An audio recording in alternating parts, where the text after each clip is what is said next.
jam 1 tengah hari. Bye bye.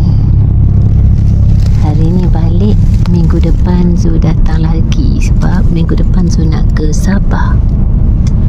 Zu insyaAllah Zu ke KL ni Zu datang dengan bas hari Rabu malam Khamis. Lepas tu flight tu hari Khamis dekat KLIA tu.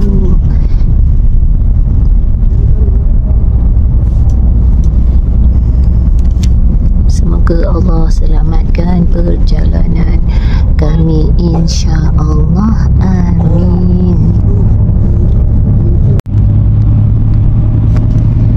Bas ni banyak kosong.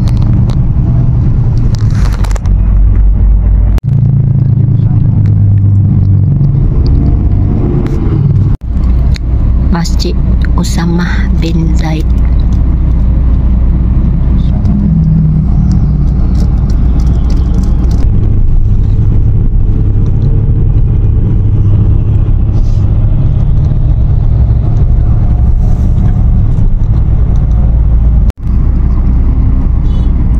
Kawasan 58 Taman Melawati.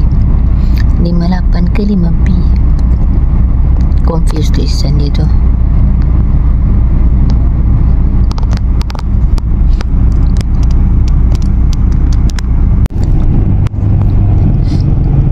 Singgah di stesen bas Gombak. Tak tahu surti bas ini ada penumpang agaknya kan. Bas ni singgah sini.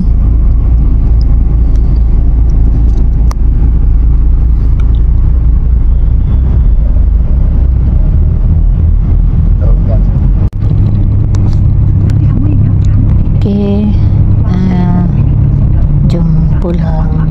Penumpang ada beberapa orang dekat situ tadi, naik ke bas.